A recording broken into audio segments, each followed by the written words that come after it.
কয়েক বছর আগে আমি কোরবানির একদিন আগে কুড়িগ্রামে বয়ানে গেছিলাম। ওখানে গিয়ে এক আল্লাহর আশিক পাগলের খবর শুনলাম 30 বছর পরে নাকি তার কবরের ভিতরে লাশ কাফন সহ তাজা। শুনে আমি ওই রাস্তা দিয়ে যাচ্ছি, কবরের কিনারায় দাঁড়ালাম জিয়ারত করব। এলাকারই বাবার পাশে কবরের পাশে দাঁড়ানো, চোখের পানি ছেড়ে কান্নায় বিভোর। জিজ্ঞেস করলাম, ও ইমাম সাহেব, এ বান্দার লাশ নাকি 30 বছর পরে তাজা পাওয়া গেল, কতটুকু জানেন আপনি? ইমাম সাহেব বলে, হুজুর আল্লাহর শুকর, আমি নিজের হাতে লাশ এখানে এনেছি। আমি নিজের হাতে নদীর কিনারায় লাশ ছিল, নৌকা চলছে, ওরা দেখে মাটি ভেঙে সাদা কাফন দেখা যায়। খবরটা জানার পরে আমরা চলে গেলাম, ওলামায়ে কেরাম গিয়া ওখান থেকে লাশ উঠাইয়া এই জায়গায় দাফন করা হলো। আমি বললাম, এই সুন্দর মর্যাদার ব্যক্তি কি কোনো মাদ্রাসার মুহাদ্দিস নাকি, কোনো বড় মসজিদের খতিব নাকি, কোনো বড় একজন আলেম নাকি? ইমাম চোখের পানি ছেড়ে কান্না করে বলে, হুজুর না না, আল্লাহর কসম, জীবনে বান্দা মাদ্রাসায় পড়ে নাই, জীবনে কোরআন পড়তে জানে নাই, কোনদিন মাদ্রাসার বারান্দায় যায় নাই। তো এত মর্যাদা কেন পেয়েছে গোলাম আপনি জানেন? আল্লাহর বান্দা ডেকে বলে, হুজুর আমরা শুনেছি এই জমিনে আমাদের গোলাম, যেই গোলাম পুরো মানুষ, নেক আমল কি জিনিস বুঝতো না। এ জমিনের মধ্যে চরমনাইর সৈয়দ ইসহাক রাহমাতুল্লাহ আলাইহি কদম দিয়েছেন, বয়ান করে করে মানুষের পা ধরে ধরে নামাজ শিখাইছেন, জিকিরের তালিম দিয়েছেন। এই বান্দা তার হাতে হাত দিয়া জাকিরিনের খাতায় নাম লেখায়া, বান্দা হাঁটতে চলতে উঠতে বসতে জিকিরটারে তার বন্ধু বানায় নিল। ভোর রাতে যখন আজানের সময়, তাহাজ্জুদের সময়, আল্লাহর বান্দা চিল্লায় চিল্লায় গ্রামে হাঁটতো আর জিকির করতো। তার জিকিরের আওয়াজে কোনো মানুষ ঘুমের বিছানায় থাকতে পারত না। আজ দেখা গেল আল্লাহর বান্দার আর কোনো পুঁজি নাই, ওই বান্দার পুঁজি হলো আল্লাহর জিকির। আল্লাহ পাক বলেন, যেই বান্দা আমাকে ভুলবে না, আমি আল্লাহও সে বান্দাকে কখনো ভুলবো না। ইয়া ইলাহি মুঝসে মুঝকো दूर करो ताकि देखो मुझ में तुझको एक नजर। या इलाही तू मेरा माबूद है, या इलाही तू मेरा माशूक है। আল্লাহ পাক বলেন, বান্দা নেক আমল করো। 1 নাম্বার, যদি আমি আল্লাহর মুলাকাত চাও, নেক আমল যদি করো, ওরে নেক আমলটাও তুমি সাধারণ ভাবে করলে হবে না, এমন ভাবে তুমি নেক আমল করবা যে আমলের মধ্যে কমপক্ষে 4টা গুণ থাকবে। মুআয ইবনে জাবাল পয়গম্বরের সাহাবী বলেন, নেক আমল আল্লাহর কাছে গ্রহণ হওয়ার জন্য 4টা গুণ থাকতে হবে। 4টা কাজ, 4টা গুণ না থাকলে বান্দা নামাজ পড়বে, নামাজ কবুল হবে না। বান্দা জিকির করবে, জিকির কবুল হবে না। নেক আমলের জন্য আল্লাহর কাছে যদি আমলটা পছন্দনীয় বানাতে চাও, 4 গুণ নিয়ে বান্দা নেক আমল করো। 4 গুণের 1 নাম্বার গুণ হলো বান্দার ইলম লাগবে। নামাজ পড়া ফরজ, নামাজ কেমনে পড়বো তার ইলম শিক্ষা করাটাও ফরজ। আমাল সে বনতি है ये जन्नत भी जहन्नम, अमाल से बनती है ये जन्नत भी जहन्नम, ये खाक फितरत में न नारी है न नूरी, ये खाक फितरत में न नारी है न नूरी। इखलास की अमाल ये जन्नत की हमरा, इखलास की अमाल है जन्नत की हमरा, परहज़ की मक़ासिद है जो तक़वा से हासिलमंद, परहज़ के मक़ासिद है जो तक़वा से हासिलमंद। बगैर जो अमाल हो इखलास व तक़वा, बेगैर जो अमाल है इखलास व तक़वा, बर्बाद तेरे जिंदगी आए होश नज़रमान, बर्बाद तेरे जिंदगी आए होश नज़रमान। আল্লাহ পাক বলেন, হে মানুষ, আল্লাহকে ভয় করো আর সাদিকিন যারা সত্যবাদী নির্ভেজাল মানুষের অন্তর্ভুক্ত হও, বন্ধু হয়ে থাকো।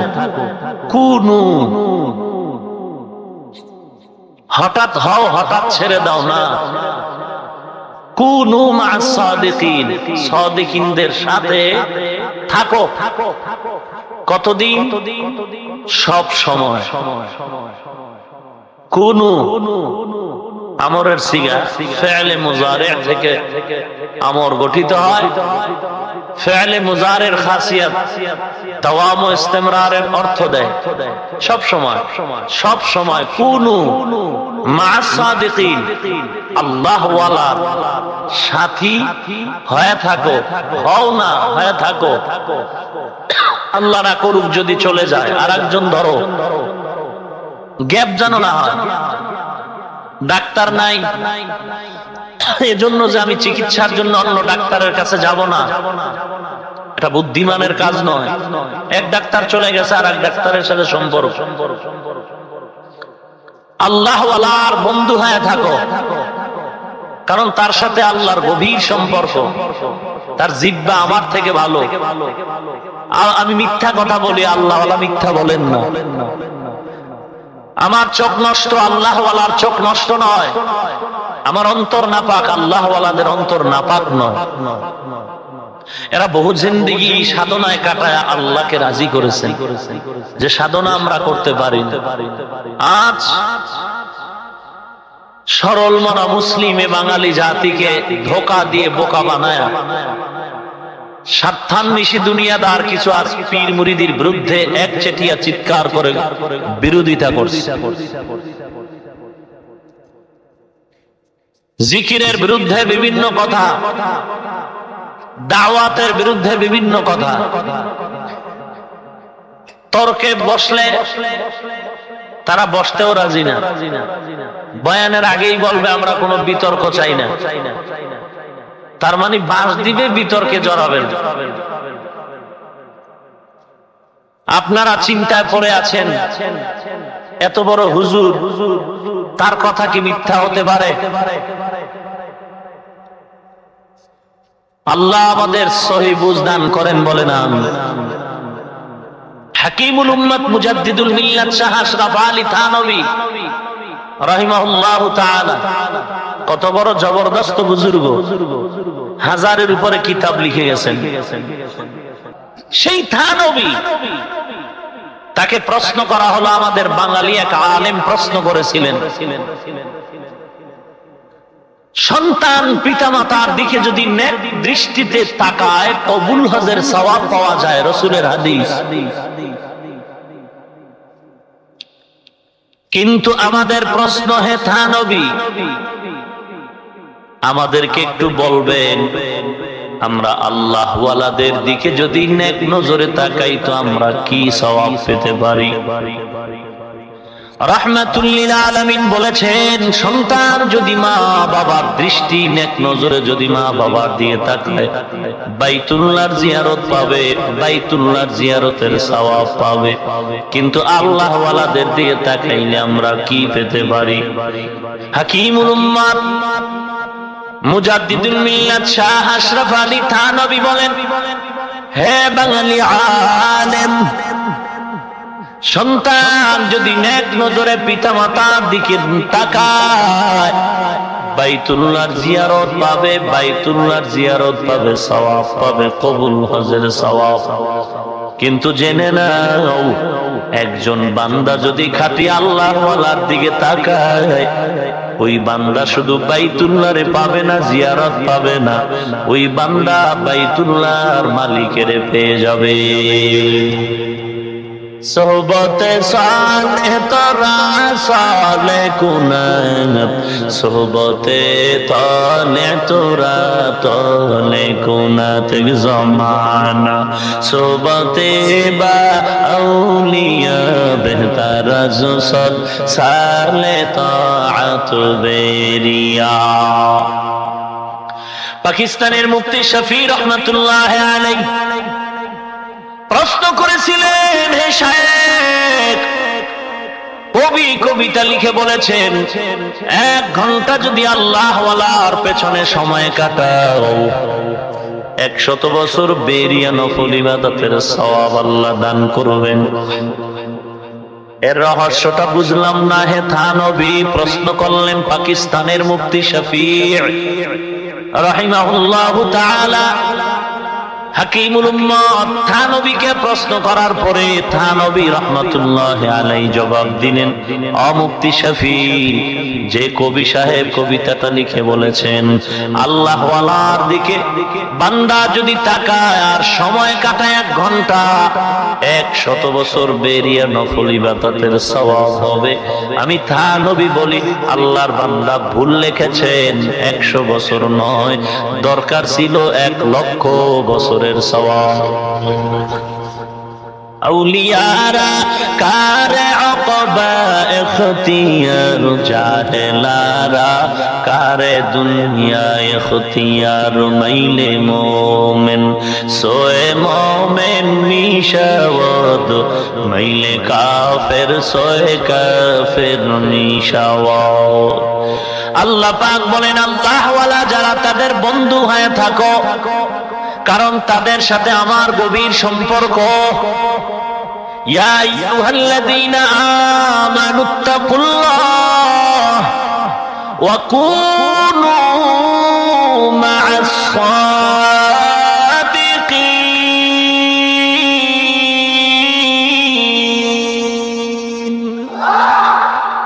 এই কালামে জিন্দা কুরআন হাকিম, হিকমতে ও লা ইয়াজাল সতো কদিম, জামিউল ইলম ফিল কুরআন হাকিম, তাকাসার আনহু আফহামুর রিজালি, ফামান কানা ইয়ারজু লিকা রাব্বিহি ফালইআমাল আমালান সালিহান। যেই বান্দা আল্লাহর মুলাকাতের আশায় অপেক্ষমান, আল্লাহর সাথে দেখা করতে চায়, হে মুমিন, দুনিয়ার জমিনে আল্লাহর সাথে দেখা যদিও না হয়, হাসরের ময়দানে আল্লাহ বান্দার সাথে দেখা করবে। ওই বান্দার সাথে হাসরের দিন আল্লাহ সাক্ষাৎ দিবেন যে বান্দা দুনিয়ার সময়ে আল্লাহর সাক্ষাতের আশায় কাটালো। আল্লাহকে পাওয়ার জন্য বান্দা পাগল। ফরিদপুরের বৃহত্তর জেলা, এমন একটা জেলা মহকুমা ফরিদপুর, আজ গোপালগঞ্জ ভাগ হয়ে গেল। গোপালগঞ্জের একটি থানা পার্শ্বে টুঙ্গিপাড়া থানা। এখানে বাঙালি জাতির একজন মহান ব্যক্তি আছে, আবার মুসলিম জাতিরও একজন বড় ব্যক্তি সেখানে শায়িত আছেন। সদর সাহেব শামসুল হক ফরিদপুরি রহমাতুল্লাহ আলাইহি, তিনি বলেছেন দুনিয়ার সব মানুষ পাগলের দল। সবাই পাগল, কেউ পাগল ছাড়া নয়। কেউ টাকার পাগল, কেউ ক্ষমতার চেয়ারের পাগল, কেউ নারীর পাগল, কেউ বাড়ির পাগল। যারা টাকার পাগল তারা দিন নাই রাত নাই রিক্সা চালায়, ঠান্ডার ভিতরেও রিক্সা চালায়, টাকার দরকার। হালাল নাই হারাম নাই, তারা টাকার পেছনে দৌড়ায়। আমার হালাল বুঝি না, হারাম বুঝি না, আমার টাকার প্রয়োজন। বান্দা 24টা ঘন্টা হাঁটতে চলতে উঠতে বসতে শুধু টাকা টাকা টাকা। যেই বান্দা নারীর পাগল, ওই বান্দা ঘুমের ঘরেও নারীর গবেষণা করে। যেই বান্দা ক্ষমতার চেয়ারের পাগল, ওই বান্দা শুধু অসৎভাবে হোক আর সৎভাবে হোক চেয়ার দখল করার পাগল। আর একদল মানুষেরা ক্ষমতার পাগল না, টাকার পাগল না, বাড়ির গাড়ির পাগল না। এই বান্দাগুলো মোটামুটি কোন রকম জীবন যাপন করে জিন্দেগি চালায়। এরা টাকারও পাগল না, এরা আল্লাহ তাআলার পাগল। এদেরকে দেখবেন এরা খানা খাইতেও বসে আল্লাহর তালাশে পাগল হয়ে আছে। খানার ভেতরেও তালাশ করে আমার মালিক, ঘুমের ভেতরেও তালাশ করে আমার আল্লাহ। ওই বান্দা পানির ভিতরে ডুব দিয়ে তালাশ করে আমার আল্লাহ। ওই বান্দা যেখানেই থাকে সেখানেই তালাশ করে আমার আল্লাহ। কোরআনের আওয়াজ পেলেই দৌড়ায়, আল্লাহর মোহব্বতে তারে ঘুমে রাখতে পারে না। আজানের আওয়াজ যখন কানে যায় আল্লাহর বান্দার ঘুমাতে পারে না। আল্লাহর বান্দা আল্লাহর স্মরণে সারা রাত কাটায় দেয়। আল্লাহ পাক বলেন, যারা আমি আল্লাহর সাথে মোলাকাত করতে চাও, দুটো কাজ আমি দিলাম, দুটো কর্মসূচি দিলাম। দুটো কর্মসূচি ভালো করে পালন করো। এক নম্বরে নেক আমল, দুই নম্বরে শিরক মুক্ত ইবাদত। ইন্নাল্লাহা লা ইয়াগফিরু আন ইউশরাকা বিহি ওয়া ইয়াগফিরু মা দুনা যালিকা লিমান ইয়াশা। ومن يشرك بالله فقد ضل ضلالا بعيدا ومن يشرك بالله فقد افترى إثما عظيما ومن يشرك بالله فقد حرم عليه الجنة। বান্দা শিরক এমন একটা পাপ, এমন একটা জঘন্যতম অন্যায়, আল্লাহ সব অন্যায় ক্ষমা করবেন। আল্লাহর মতো আর একজনকে বানায় যে পূজা করেছো, এই অন্যায় আল্লাহ ক্ষমা করবেন না। আল্লাহর মোলাকাত চাইতো সবাই চাই, নির্ভেজাল ভাবে না ভেজাল ভাবে। যদি চাওয়াটা সত্যি হয় তো দাড়ি কামানো যাবে, বেপরদায় চলা যাবে, কাউকে গালি দেওয়া যাবে, কারো সম্পদ চুরি করা যাবে না। বান্দা যদি আল্লাহর সাথে মোলাকাত চাও তাহলে আল্লাহর তালাশেই তোমার থাকতে হবে।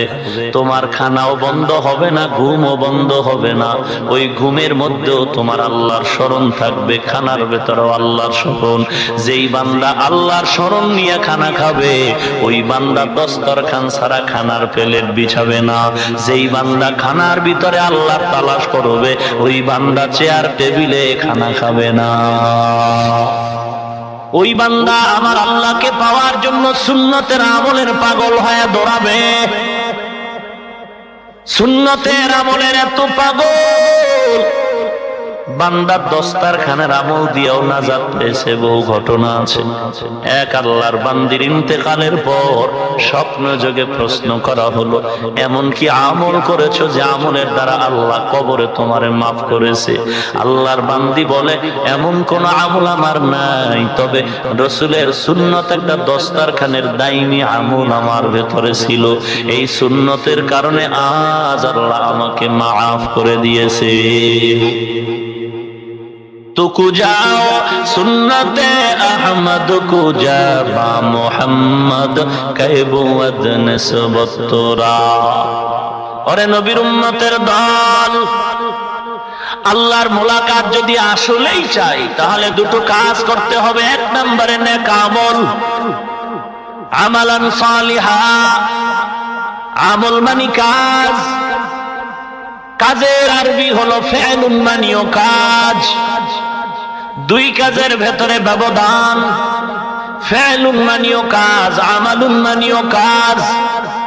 ফেল এমন কাজ যেটা দুনিয়ার কাজকে বলে ফেল, আর আমলের এমন এক কাজ আমল মানিও কাজ। এই কাজ হলো আখিরাতের সওয়াবের কাজ। দুই নাম্বার ব্যবধান, ফেল এমন একটা কাজ করা মাত্র ক্রিয়া শেষ, আমল এমন একটা কাজ যেটা করা মাত্র ক্রিয়া শেষ হয় না, বরং ক্রিয়া আজীবন জারি থাকে। 10টা টাকা দান করলেন, একটা কাজ করলেন, আমল করলেন, 10 টাকা দান করলেন, আধা মিনিটের ব্যাপার, তবে সওয়াব আধা মিনিট না। বান্দা তুমি দুনিয়াতেও সওয়াব পাইবা, কিয়ামত পর্যন্ত কবরেও সওয়াব পেয়ে যাইবা। এই আমল আবার দুই প্রকার, নেক আমল, বদ আমল। নেক আমলকে বিভিন্ন ভাষায় ইসলামের দৃষ্টিতে ফরজ, ফরজে আইন, ফরজুল কিফায়া, মুস্তাহাব, সুন্নতে মুআক্কাদা, সুন্নতে জায়েদা। বদ আমল আবার দুই প্রকার। আল্লাহ পাক কোরআনে বলেন, ইন্নাল্লাহা ইয়া'মুরুকুম বিল আদলি ওয়াল ইহসান ওয়া ইতা'i যিল কুরবা ওয়া ইয়ানহা আনিল ফাহশাই ওয়াল মুনকারি ওয়াল বাগি ইয়া'ইযুকুম লা'আল্লাকুম তাযাক্কারুন।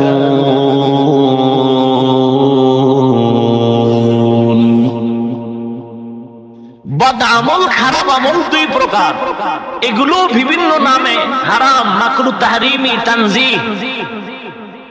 সমষ্টিগত খারাপ আমল দুই প্রকার, ফাহশা আর মুনকার। ইন্নাস সালাতা তানহা আনিল ফাহশাই ওয়াল মুনকার ওয়া লাযিকরুল্লাহি আকবার।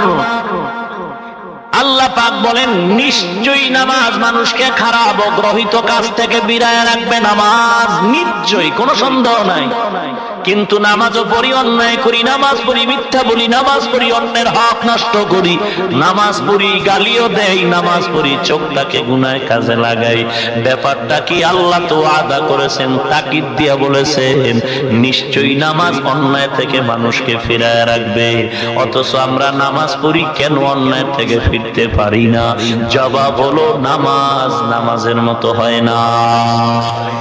মকুন সুসুতি নামাজে পাঞ্জগানা ফাওয়াইলুল লিল মুসাল্লিনাল্লাযীনা মুমিনারা ইনামাজ ইমদাদ ইস্তাঈনু আয়াতে কুরআবা আয়াতে কদ ফলাহারা ইয়াতে কুন গৌর কুন্দর মানি আজদের বদ আমল দুই প্রকার, ফাহশা আর মুনকার। ফাহশা এমন খারাপ কাজ, যেই অন্যায়টা বুঝার জন্য কোনো কিতাব লাগে না, কোনো দলিল লাগে না, বিবেক নামের আদালত বলে দেয় এটা অন্যায়। আর মুনকার এমন কিছু খারাপ কাজ যেটা বিবেক ধরে না, বুঝতে হলে দলিলের প্রয়োজন। মিথ্যা বলা এটা অন্যায়, ন্যায় না অন্যায়? শুধু কি আমরা মুসলমানেরা বুঝি অন্যায় না, বেদিনরাও বুঝে? মিথ্যা এমন একটা অন্যায়, কোন বেদিনরাও মিথ্যা পছন্দ করে না। এই মিথ্যা কথাটা যে অন্যায়, এটা বুঝার জন্য কোন দলিলের প্রয়োজন নাই, বিবেক নামের আদালত যথেষ্ট। এটা হলো ফাহশা, এটা অন্যায়। কারো সম্পদ নষ্ট করা ন্যায় না অন্যায়? বিড়ি পান করা ন্যায় না অন্যায়? মদ পান করা ন্যায় না অন্যায়? এটা বুঝতে হলে দলিল লাগে না। মদ পান করে কোন বান্দা জিকির করে নাই, করেছে নাকি? বরং রাস্তার পার্শ্বের খাম্বা পিলার ধরে ঠেলে আর ধাক্কায় বলে রাস্তার মাঝে আনলো কোন চোরে। মদের বোতল নিয়ে মদ পান করে, শুধু গালি আর গালি, নিজের ফরজ তরফ পোশাক পর্যন্ত ঠিক রাখা যায় না। বিবেক বলে মদ পান করা চূড়ান্ত এক অন্যায়ের কাজ। এটা আমরা মুসলমানেরাই বলি না, বেঈমানেরাও জানে মদ পান করা এটা অন্যায় কাজ। এটা বুঝার জন্য দলিলের প্রয়োজন নাই, বিবেক নামের আদালত যথেষ্ট। আর মুনকার এমন এক খারাপ কাজ যেটা বিবেক নামের আদালত বুঝে না, দলিলের প্রয়োজন। সেজদা করা সওয়াব না খারাপ? ন্যায় না অন্যায়? ভালো করে বলেন, সিজদা করা ন্যায় না অন্যায়? সিজদা করা ন্যায়, কিন্তু যদি মাজারে দেয়, পীরের পায়ে দেয়, গায়রুল্লাহকে দেয়, এই অন্যায়টা আমরা চিল্লায় বলি, বলে না হবে না। আদম নবীকে ফেরেশতারা সিজদা দিয়েছেন, আমরা দিলে অসুবিধাটা কোথায়? আদম নবীকে তোমার মনের দলিল দাঁড়ানোর জন্য আদমরে পেশ করলা, আদমের এক সাইড মানবা আর এক সাইড মানবা না, এটা হতে পারে না। আদম নবীকে আল্লাহ আম্মা জান হাওয়া আলাইহিস সালামের মিলনের দ্বারা বছরে বছরে দুটো যমজ সন্তান দিয়েছিলেন, একমাত্র শীষ পয়গম্বর ছাড়া তিনি আর ছিলেন একা। কারণ ওই যে হাবিল কাবিলের ভেজাল, সুন্দরী আকলিমাকে বিবাহ করতে গিয়ে হাবিল কাবিলের মধ্যে ঝগড়া, শেষ পর্যন্ত কাবিল হাবিলকে হত্যা করে ফেলেছিল। এখন একটা মেয়ে তো আলাদা রয়ে গেল, এই মেয়েকে কে বিবাহ করবে? আল্লাহ রব্বুল আলামিন শীষ পয়গম্বরের আলাদা দুনিয়ায় পাঠাইছেন, একা আসছেন তিনি, এসে ওই মেয়েটাকে শীষ পয়গম্বর বিবাহ করেছিলেন। ওরে নবীর উম্মতের দল, আদম নবী বছরে বছরে দুইটা সন্তান দিতেন।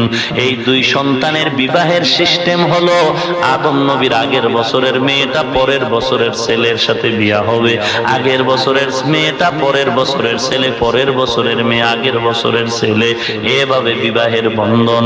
আদম নবীরে ফেরেশতারা সিজদা দেয়, এজন্য আমিও যদি দেই দোষ না হয়, তাহলে তোমার ঘরের কন্যাটারে তোমার ছেলের কাছেই বিয়া দাও, বাইরের ছেলের কাছে কেন দাও? আদম যদি দিতে পারে তুমি দিলে অসুবিধা কি? একটা মানবা আর একটা মানবা না, আমি বলবো তুমি দুনিয়াদার চূড়ান্ত ভণ্ড। हकीकत से तू दुनिया बेखबर है, दुनिया की नुमाइशों पर नजर है। नमी गुयम के आज दुनिया जुदा बाश, बहर कार के बाशी बा खुदा बाश। एक नंबर काज हलो आल्लाहर दीदारेर जन्नो, एक नंबर हलो नेक আমল करो। नेक আমল করতে হবে। বদ আমল এক প্রকার হলো ফাহশা, আর এক প্রকার মুনকার। সিজদা দেওয়া সওয়াব আমরা চিল্লায় বলি, কিন্তু কারো গায়রুল্লাহর পায়ে সিজদা দেয়া যাবে না। তারাও দলিল নিয়ে দাঁড়ায় দাঁড়ায় আমগোর সাথে তর্ক করে। দলিল আছে, আমরা পীরের পায়ে সিজদা দেই, মাজারে সিজদা দেই। ওরে নবীর উম্মতের দল, সারা দুনিয়ার মানুষ একমত, পৃথিবীতে আমার নবীজির মাজারের মতো দামি মাজার আর দুনিয়াতে একটাও নাই। বড় পীর আব্দুল কাদের জিলানী, খাজা মুঈনুদ্দিন চিশতি আজমিরির মাজার বড় না মদিনার মাজার বড়? আরো জোরে বলেন। মদিনার মাজারের মতো দামি মাজার আর একটাও নাই। যেই মাজারের সামনে দিয়া চললে বান্দার চোখের পানি ধরে রাখা যায় না। ওরে নবীর উম্মতের দল, যেই নবীর মাজারের এরিয়ায় সিজদায় পড়লে আর মাথা উঠাতে মনে চায় না। ওরে নবীর উম্মতের দল, সেই নবীর জীবনে দেখো নাই, তবে নবীর আদর্শের টুপি পরলাম, দাড়ি রাখলাম। এই টুপি আর দাড়ি পরে লম্বা জামা পরে যখন চলি কতই না সুন্দর লাগে। নবীর আদর্শ যদি এত সুন্দর হয়, একটু মনের প্রশ্ন করো, আমার নবী কত সুন্দর, আমার নবী কত সুন্দর। হে মুমিন, ইমাম মালিক রাহমাতুল্লাহ আলাইহি 70 বছর মদিনায় জীবন কাটায় দিলেন, কোনদিন জুতা পরিধান করে চলেন নাই। প্রশ্ন করা হলো, হে ইমাম মালিক, মদিনার জীবনে আপনি জুতা পায়ে পরিধান করেন না, কারণটা কি? ইমাম মালিক চোখের পানি ছেড়ে বলে, রে ভাই, আমি মদিনার এই 70 বছরের জীবনে যেখানেই আমি হাঁটলাম আর কদম দিলাম, যেখানেই আমি হাঁটি সেখান থেকেই মদিনার নবীর মেশকর গন্ধ পাই। ভাইরা, আজকে ওই নবীর আশিকে জমির কোনো অভাব নাই, কিন্তু আজ দুঃখের সাথে বলতে হয়, বহু আশিকে রাসূলের জমিনে আছে, চেহারার ভিতরে নবীর ইশক নাই। যদি থাকতো তাহলে জমিনে তো মুসলমানের সংখ্যা কম নয়। আমি মাঝে মাঝে বলি রে মুমিন, দাড়ি ছাড়া টুপি ছাড়া মুসলমান কোনো প্রয়োজন হবে না। আমরা শুধু টুপিওয়ালা উলামায়ে কেরাম আহলে হক বাতিলেরও দরকার নাই। আমরা আহলে হক উলামায়ে কেরাম মাদ্রাসার তালিবুল ইলম যুবকরা যদি এক ময়দানে একদিন নেমে যায়, এই জমিন থেকে নাস্তিক বেঈমান আর ভণ্ডদের সাইজ করতে মাত্র 1 ঘন্টা সময়ের ব্যাপার। ভাইরা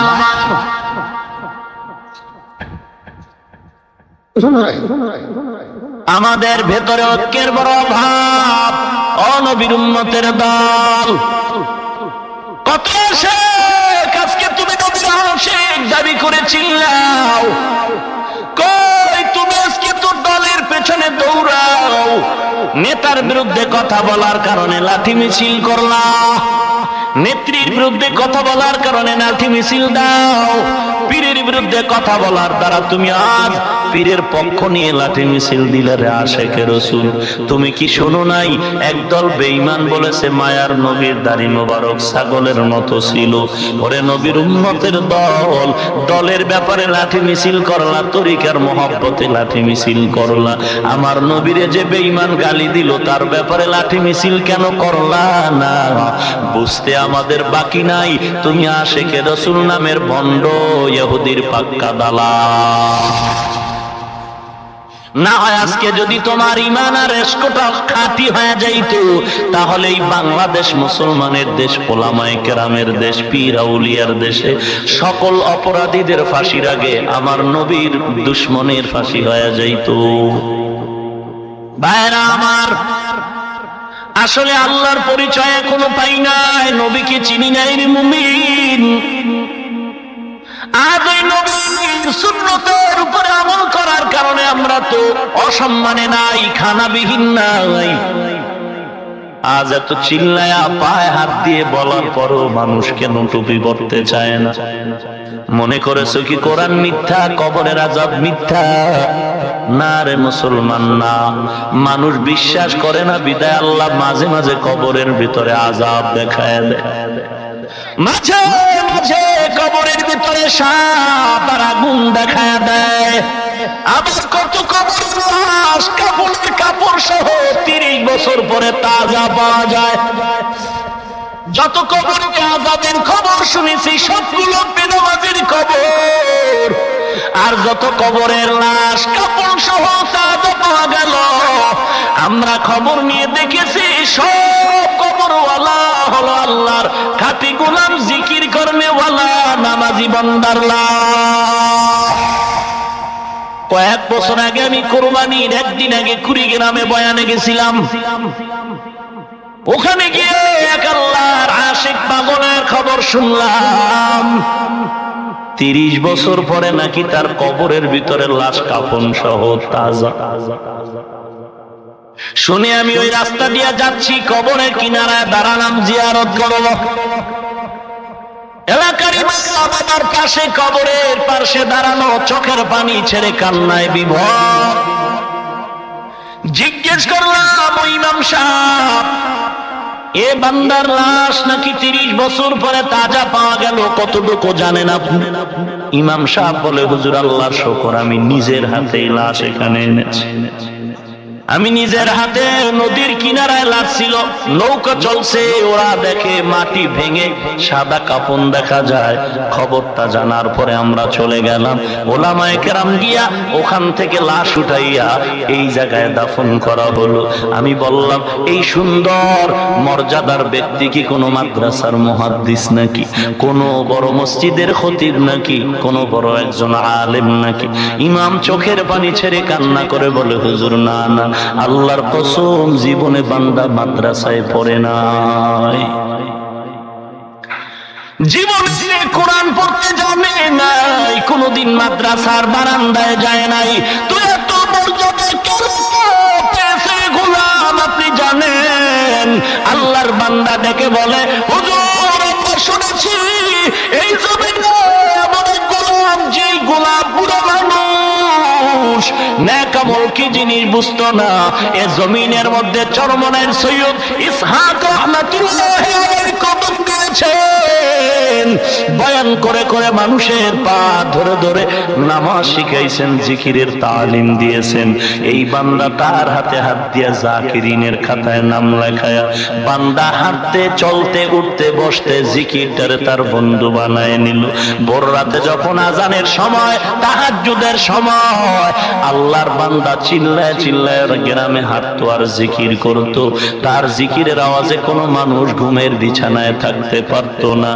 আজ দেখা গেল আল্লাহর বান্দার আর কোনো পুঁজি নাই, ওই বান্দার পুঁজি হলো আল্লাহর জিকির। আল্লাহ পাক বলেন, যেই বান্দা আমাকে ভুলবে না, আমি আল্লাহও সে বান্দাকে কখনো ভুলবো না। ইয়া ইলাহি মুঝসে মুঝকো दूर करो ताके देखो मुझ में तुझको एक नजर। या इलाही तू मेरा माबूद है, या इलाही तू मेरा माशूक है। আল্লাহ পাক বলেন, বান্দা নেক আমল করো। এক নাম্বার, যদি আমি আল্লাহর মুনাকাত চাও, নেক আমল যদি করো, ওরে নেক আমলটাও তুমি সাধারণ ভাবে করলে হবে না, এমন ভাবে তুমি নেক আমল করবা যে আমলের মধ্যে কমপক্ষে 4টা গুণ থাকবে। মুআয ইবনে জাবাল পয়গম্বরের সাহাবী বলেন, নেক আমল আল্লাহর কাছে গ্রহণ হওয়ার জন্য 4টা গুণ থাকতে হবে। 4টা কাজ, 4টা গুণ না থাকলে বান্দা নামাজ পড়বে, নামাজ কবুল হবে না। বান্দা জিকির করবে, জিকির কবুল হবে না। নেক আমলের জন্য আল্লাহর কাছে যদি আমলটা পছন্দনীয় বানাতে চাও, 4 গুণ নিয়ে বান্দা নেক আমল করো। 4 গুণের 1 নাম্বার গুণ হলো বান্দার ইলম লাগবে। নামাজ পড়া ফরজ, নামাজ কেমনে পড়বো তার ইলম শিক্ষা করাটাও ফরজ। নামাজ বান্দা নেক আমলের জন্য 4টা গুণের 1 নম্বরে লাগবে ইলম। ইলম নেওয়ার জন্য পথ 2টা, কিতাবুল্লাহ, রিজালুল্লাহ, আল্লাহর কিতাব কোরআন আর সুন্নাহ। আর দ্বিতীয় হলো ব্যক্তি। এই ব্যক্তি আবার আল্লাহ পাক 4 দল বানায় দিয়েছেন। উলাইকা মাআল্লাযীনা আন'আমাল্লাহু আলাইহিম মিনান নাবিয়্যিন ওয়াস-সিদ্দীকিন ওয়াশ-শুহাদা ওয়াস-সালিহিন ওয়া হাসুনা উলাইকা রাফীকা। 4 জন বন্ধু বানায় দিলাম, নবীগণ, সিদ্দিকগণ, শহীদগণ, সালেহগণ। এইদের মাধ্যমে তুমি ইলম অর্জন করো। তবে কিতাবের থেকে ব্যক্তির মর্যাদা আল্লাহর কাছে অনেক বেশি। কারণ এই জমিনের মধ্যে আল্লাহর প্রতিনিধি খলিফা 1 লক্ষ কি 2 লক্ষ 24,000 পয়গম্বর কম বেশ, অথচ কিতাব আসলো মাত্র 104 খানা। 104 খানা কিতাবের 10টা কিতাব পেয়ে গেলেন পয়গম্বর আদম, বাকি 10টা পেয়ে গেলেন পয়গম্বর ইব্রাহিম। 30টা কিতাব পেলেন পয়গম্বর ইদ্রিস, 50টা পেয়ে গেলেন শেষ পয়গম্বর। বাকি রইল 4 কিতাব। 4 কিতাব দাউদ আলাইহিস সালাম, মুসা নবী, ঈসা নবী, আমার পয়গম্বর। তাহলে ব্যক্তি বেশি, কিতাব কম। 2 নম্বরে কিতাবের থেকে ব্যক্তির মর্যাদা বেশি, কারণ কিতাব হলো মুআক্খার, ব্যক্তি হলো মুকদ্দাম। ব্যক্তি আগে কিতাব পড়ে। এজন্য আল্লাহর নবী হাদিসের মধ্যে বলেছেন, সাল্লু কামা রাআইতুমুনি উসাল্লি, নামাজ আদায় করো, আমাকে যেমনি ভাবে নামাজ পড়তে দেখো তেমনি পড়ো। কিতাবের ভিতরে যেমন দেখো এমন বলে নাই, কারণ কিতাবের মধ্যে যদি দেখো ভেজালে পড়ে যাবে। না না, নবী যেমন পড়েছে তেমন পড়ো, কিতাবে যেমন আছে তেমন পড়ো বলা হয় নাই। কারণ কিতাবে আছে নাভির নিচে হাত বাঁধো, কিতাবে আছে বুকের উপরে হাত বাঁধো, কিতাবে আছে, হাদিসে আছে বান্দা জোরে আমিন বলো, কিতাবে আছে বান্দা আস্তে আমিন বলো। দরকার নাই। আল্লাহর নবী বলেন, সাহাবায়ে কেরাম আমাকে যেমন দেখো তোমরা তেমন পড়ো।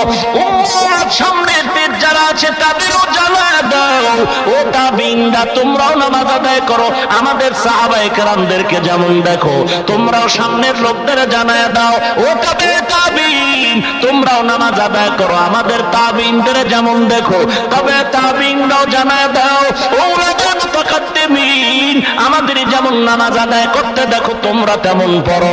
উলামায়ে কেরাম সাধারণ মানুষের জানায় দাও, ও সাধারণ মুমিনের দল, বাংলা বুখারী পড়ে চিল্লাইও না, আরবি কিতাব বুঝো না, কোরআনের ইবারত বুঝো না, হাদিস বুঝো না।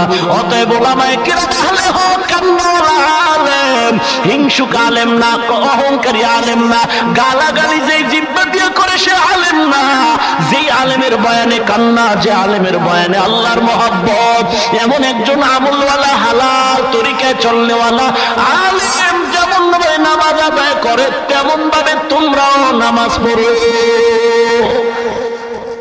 তাহলে আর কোনো ভেজাল নাই। এক নম্বরে লাগবে ইলম। যদি বান্দা নেক আমল আল্লাহর কাছে পৌঁছায় দিতে চাও, 4 গুণের 1 নম্বরে ইলম। ইলম যদি নিতে চাও, ব্যক্তির থেকে নাও, কিতাব থেকে নাও, দোনোটার সমষ্টিগতভাবে তুমি ইলম অর্জন করো। আল্লাহওয়ালাকে যাচাই বাছাই করে তার থেকে বয়ান শুনো। অনেকে বলে না না, কে বলে দেখার দরকার নাই, কি বলে এটা শুনো। আল্লাহর কসম, শরীয়তের বেলায় স্লোগান সম্পূর্ণ হারাম, শরীয়তের ব্যাপারে স্লোগানটা উল্টা। কি বলে শোনার আগে কে বলে তাকে আগে যাচাই করো। বলনেওয়ালা রাসূলের সুন্নতের আমল করে কিনা, যদি দেখো করে না, ওই বান্দা যদি চমৎকার ভাষায় লেকচার দেয়, লেকচারের দ্বারা সমাজের উপকার হবে না, বরং পেছ লাগবে, পেছ। কি বলে শুনো, কে বলে দেখিও না, এগুলো বাটপার দুনিয়াদার বান্দার স্লোগান। ইসলামের স্লোগান হলো তাকে আগে যাচাই করার পরে তারপরে তার কথা শুনো। বলনেওয়ালা বক্তার যদি ভালো হয়, সুন্নতের আমল হয়, ওই বান্দা যদি অল্প বয়ান করে, অল্প বয়ানও বান্দার উপকার বেশি হবে। মেরা এজাজ করদান বেসব খলকেরা দাদন জওয়াবে বাসওয়াব হকনা দারদ দোস্তে খলকা জারেরা নিস্তে ইখস লত একে দিনদারেরা। কষ্ট নেক আমল আল্লাহর কাছে কবুল হওয়ার জন্য কয় জিনিস? 1 নম্বরে লাগবে ইলম, লম্বা কথা ছেড়ে দিলাম। 2 নম্বরে লাগবে সহি নিয়ত, সহি বিশুদ্ধ নিয়ত লাগবে। একা একা নামাজ পড়ি 10 রাকাতে 4 মিনিট, মানুষের সামনে নামাজে দাঁড়াই 4 রাকাতে 10 মিনিট। নামাজটা তো মানুষের জন্য হলো, আল্লাহর জন্য হয় নাই। এই নামাজ আল্লাহর কাছে গ্রহণযোগ্যতা লাভ করবে না। ওয়া মা উমিরু ইল্লা লিয়াবুদুল্লাহ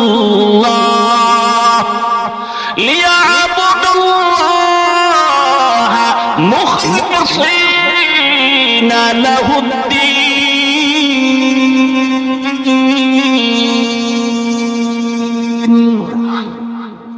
इखलास की आमाल या जन्नत की हमरा, इखलास की आमाल या जन्नत की हमरा, परहेज की मकासद है जो तक़वा से हासिल मान, परहेज की मकासद है जो तक़वा से हासिल मान।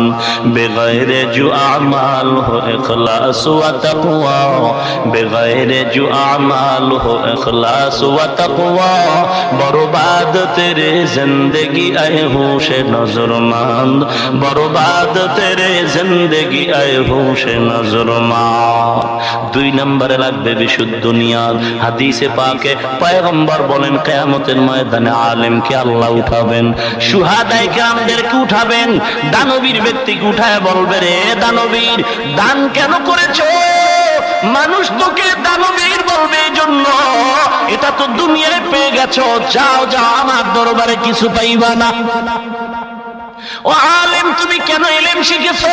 মানুষ তোমাকে মাওলানা বলবে, তুমি খুশি খুশি তো হয়েছো, মাওলানা না বললে বেজার হয়েছো। মাওলানা বলার দ্বারা তুমি খুশি, হাজী সাহেব না বললে বেজার, হাজী বললে দিলটা খুশি। ওরে বান্দা, এটা তো দুনিয়ার জন্য করেছো, পেয়েছো, আখিরাতের ময়দানে কিছু নাই। আমি আল্লাহর দরবার থেকে তুমি বিতাড়িত চলে যাও। ওরে নিয়তের ভিতরে ভেজাল, নিয়তের ভেতরে ভেজাল। পয়গম্বর আগমন করেছেন, হায়াতুল হায়াওয়ানে ঘটনা উল্লেখ করা হয়। জঙ্গলার হরিণ পাগল হয়ে শুনলো পয়গম্বর আদম এসলো, দেখার জন্য দৌড়ায়। পয়গম্বর আদমকে সাক্ষাৎ লাভ করে চলে আসলেন। আদম নবী জান্নাত থেকে পাতা নিয়ে আসছিলেন, পাতা পাতা গাছের পাতা, হরিণের হাতে হাতে পাতা দিয়ে দিলেন। ওই জঙ্গলে ফিরে আসার পর দেখে তাদের পাতার ঘ্রাণে পুরা জঙ্গল মুখরিত হয়ে গেল। অন্যান্য হরিণী যারা যেতে পারে নাই বলে, ভাই এত সুন্দর সুঘ্রাণওয়ালা পাতা কই পেয়েছ? বলে, জানো না পয়গম্বর আদম দুনিয়াতে আগমন করেছেন, আমরা তার সাক্ষাৎ লাভের জন্য গিয়েছিলাম, এ কারণে আমাদের দেওয়া হাদিয়ার পাতায় সেই ঘ্রাণ আমরা পেয়েছি। ওরা বলে, তাহলে আমরাও যাই ঘ্রাণওয়ালা পাতা নিয়ে আসি। এই দল হরিণীরা যখন রওনা হয়ে গেল, সামন দিকে আগায় আদম নবীর থেকে পাতা নিয়ে দৌড়ায়। জংলায় আসার পরে দেখে তাদের পাতার ভেতরে কোনো ঘ্রাণ নাই। ব্যাপারটা কি হলো? কি ব্যাপার? তোমাদের পাতায় এত ঘ্রাণ, আমাদের পাতায় কেন ঘ্রাণ নাই? আদম নবী দিয়েছেন, আমাদেরকেও তো তিনি দিয়েছেন। ওই পাতা তোমরাও পেয়েছ, আমরাও তো একই পাতা পেয়েছি, কোনো ব্যবধান নাই। তবে তোমাদের পাতায় কেন এত ঘ্রাণ, আমাদের পাতায় কেন ঘ্রাণ নাই? আল্লাহর বান্দা ভালো করে শুনে নাও, নিয়তের এত দাম, এত দাম, এত দাম। নিয়তের ভেজালে বান্দার ফলাফলে ভেজাল হয়ে গেল। আদম নবীর পাতা দলে পাইল, প্রথম দলের পাতা এত ঘ্রাণ, দ্বিতীয় দলের পাতায় কেন ঘ্রাণ নাই? হরিণীদের মধ্যে একদল ডাক দিয়ে কয়, তোমাদের পাতায় ঘ্রাণ না থাকার কারণ নিয়তে ভেজাল। আমরা তো পাতা আনার জন্য যাই নাই, আমরা তো গিয়েছি পয়গম্বর আদম নবীর চেহারা দর্শনের জন্য, বরকতান পাতা পেয়েছি। তোমরা তো পাতা আনার জন্য যাও, তোমরা তো আদম নবীর দর্শনে যাও নাই, তোমরা তো ঘ্রাণওয়ালা পাতা নেয়ার জন্য গিয়েছো। নিয়তের ব্যবধানে আল্লাহ তোমাদের পাতার ঘ্রাণ গায়েব করে দিয়েছে। ওরে নবীর উম্মতের দল, নামাজ তো সবাই পড়ি, আমল তো সবাই করি, বয়ান তো সবাই শুনি, একই মোনাজাতে আমার পাশের লোক কাঁদে, আমার চোখে পানি আসে না। নামাজে দাঁড়ায় একদল কান্না করে, আমার বিরক্ত লাগে, আমার কান্না আসে না। একদল মানুষ আল্লাহওয়ালা দেখলে দিল শান্ত, চোখের পানি ছেড়ে কান্না করে। এই লোকটার কপাল কত ভালো, এই লোকটার পেছনে আজ হাজার হাজার মানুষ দৌড়াচ্ছে দোয়ার জন্য। আমার পেছনে তো দৌড়ায় না, আমি আল্লাহওয়ালার পেছনে তো সময় দিতে পারলাম না। ব্যাপার কি, আমার নিয়তে ভেজাল হয়ে গেছে। বয়ান শুনিয়ে একদল কান্না করে, আর একদল ওই কান্না দেখে বিরক্ত বোধ করে। কারণটা কি? তোমার নিয়তের মধ্যে ভেজাল। তুমি হেদায়েতের জন্য আসো নাই, তুমি দুনিয়া কামাইয়ের জন্য হাজির হয়েছো। আগাইব কই আর জায়গা, সামনে যদি আগাবার সুযোগ থাকে তো আগায় যায়, আর না হয় পিছন থেকে খুব জোরে একটা ধাক্কা মারেন। এই মেয়ে দাঁড়াইলেন কেন? বসেন, একটু আগানো যাবে? একটু একটু চাপায় যান। লা ইলাহা ইল্লাল্লাহ, লা ইলাহা ইল্লাল্লাহ, লা ইলাহা ইল্লাল্লাহ, লা ইলাহা ইল্লাল্লাহ, লা ইলাহা ইল্লাল্লাহ, লা ইলাহা ইল্লাল্লাহ, লা ইলাহা ইল্লাল্লাহ, লা ইলাহা ইল্লাল্লাহ, লা ইলাহা ইল্লাল্লাহ, লা ইলাহা ইল্লাল্লাহ,